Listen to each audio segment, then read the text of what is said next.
সিরাজগঞ্জে যমুনা নদীর পানি বৃদ্ধি অব্যাহত রয়েছে। এরই মধ্যে পানি প্রবাহিত হচ্ছে বিপদসীমার কাছাকাছি। পানি বাড়ায় ৫টি উপজেলার নদী তীরবর্তী নিচু এলাকায় দেখা দিয়েছে বন্যা আতঙ্ক। এছাড়াও পানি বাড়ার সঙ্গে বাড়ছে নদী ভাঙন, বিলীন হচ্ছে ফসলি জমি ও বসতবাড়ি। ভারী বৃষ্টি ও উজানের ঢলে পরিস্থিতির আরও অবনতির শঙ্কা পানি উন্নয়ন বোর্ডের।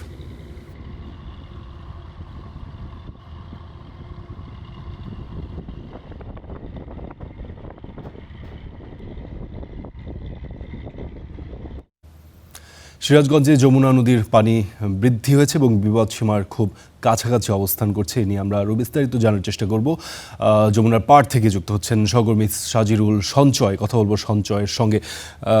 সঞ্চয়, আপনাকে দেখতে পাচ্ছি, আপনি যেই জায়গাটায় অবস্থান করছেন এটি বোধ হয়, আমি ভুল করে না থাকলে, এটি সিরাজগঞ্জ শহর রক্ষা বাঁধে আপনি অবস্থান করছেন এবং পানি আমরা দেখতে পাচ্ছি একদম কাছাকাছি চলে এসছে। কি পরিস্থিতি সেখানে আসলে? সিরাজগঞ্জ সবসময় একটি বন্যার ঝুঁকি প্রবণ অঞ্চল হিসেবেই আমরা জানি। কোনো ইউনিয়ন কি এখন পর্যন্ত প্লাবিত হয়েছে কিনা এবং পানি উন্নয়ন বোর্ড কি বলছে?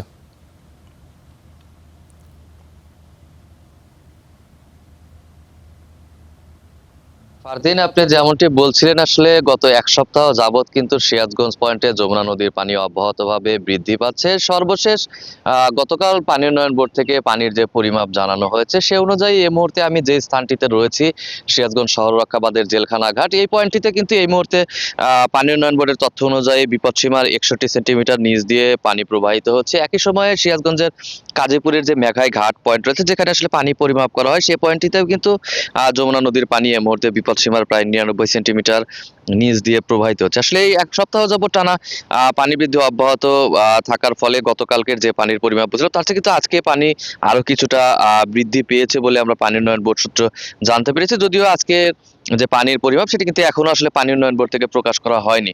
আসলে পানি বৃদ্ধির ফলে ইতিমধ্যেই কিন্তু সিরাজগঞ্জের যমুনা নদীর তীরবর্তী যে চরাঞ্চল এবং নিম্নাঞ্চল রয়েছে সেগুলো কিন্তু প্লাবিত হতে শুরু করেছে। আপনি জানেন যে সিরাজগঞ্জ সদর, কাজীপুর, চৌহালি, বেলকুচি এবং শাহজাদপুরের প্রায় ৩০টি ইউনিয়ন কিন্তু আসলে যমুনা নদীর চরাঞ্চল অধ্যুষিত। এই এলাকাগুলোর যে নিচু এলাকা সেগুলো কিন্তু ইতিমধ্যেই প্লাবিত হতে শুরু করেছে। আসলে পানি বৃদ্ধির ফলে এই এলাকাগুলো প্লাবিত হওয়ার ফলে কিন্তু এই এলাকার যে কৃষকেরা তারা কিন্তু আসলে একটা ক্ষয়ক্ষতির আশঙ্কা করছেন। যদিও আসলে কৃষি অফিসের কৃষি অফিসের পূর্বাভাস অনুযায়ী কিন্তু তারা যে এ সমস্ত এলাকার যে ফসল সেগুলো কিন্তু অনেকটাই কেটে ফেলা হয়েছে। তারপরেও যে ফসলগুলি এই মুহূর্তে রয়েছে, বিশেষ করে পাট এবং তিল, এগুলো কিন্তু নষ্ট হওয়ার একটি ঝুঁকি রয়েছে।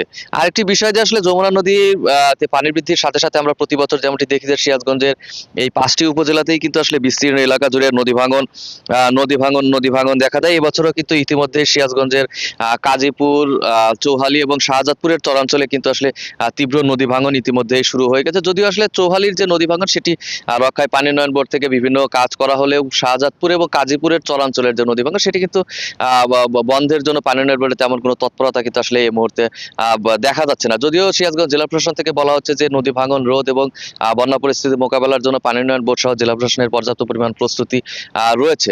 তো এই ছিল আমার কাছে সিরাজগঞ্জ থেকে যমুনার পানি বৃদ্ধি এবং ভাঙনের সর্বশেষ খবর। ফারদিন। সঞ্চয়, আপনি জানাচ্ছিলেন যে নদীর পানি, যেটি যমুনা নদীর পানি বেড়েছে, এটি প্রতি বছরই আমরা দেখে থাকি যে বেড়েছে। তবে আমাদের আশা থাকবে যে কোনো ধরনের বন্যা বা মানুষের জানমালের ক্ষয়ক্ষতি হবে না। আপনাকে ধন্যবাদ। আমরা শেরপুরে একটু যুক্ত হতে চাই। সেখানে বৃষ্টি ও উজানের ঢল না থাকায় পানি নামতে শুরু করেছে। আমাদের সঙ্গে যুক্ত আছেন ঝিনাইগাতি থেকে মোরাদ হোসেন। মোরাদ, একটু জানাবেন কি পরিস্থিতি এখন, যেহেতু পানি নেমে যাচ্ছে, তবে আপনার পেছনে আসলে দেখতে পাচ্ছি এখনো প্রচুর জলাবদ্ধতা। সেক্ষেত্রে কি তথ্য জানাবেন আপনি?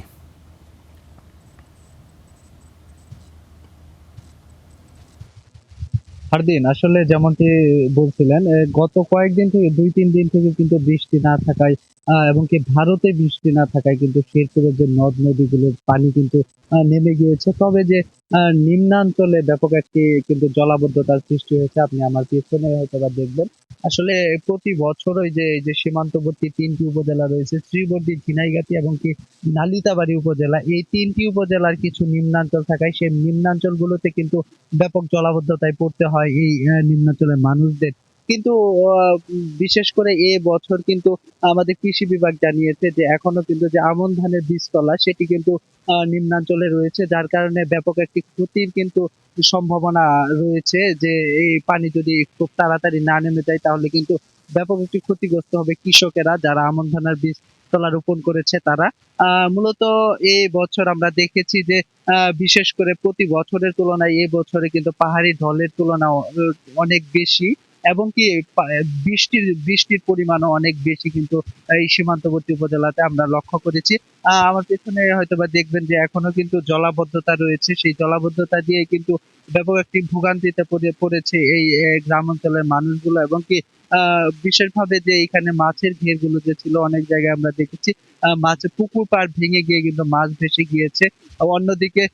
অন্যদিকে যে বিশেষ করে নদীর পাড়ে মানুষ যারা রয়েছে তারা কিন্তু প্রতি বছরই আতঙ্কে থাকে যখন এই বন্যা শুরু হয়। তবে নদীর পাড়ের মানুষের একটাই প্রত্যাশা যেন বেড়িবাঁধ নির্মাণ করা হয়, যার কারণে যেন আর প্রতি বছর এভাবে ক্ষতিগ্রস্ত না হতে হয়। এই ছিল ফারদিন শেরপুর থেকে সর্বশেষ। ধন্যবাদ মুরাদ।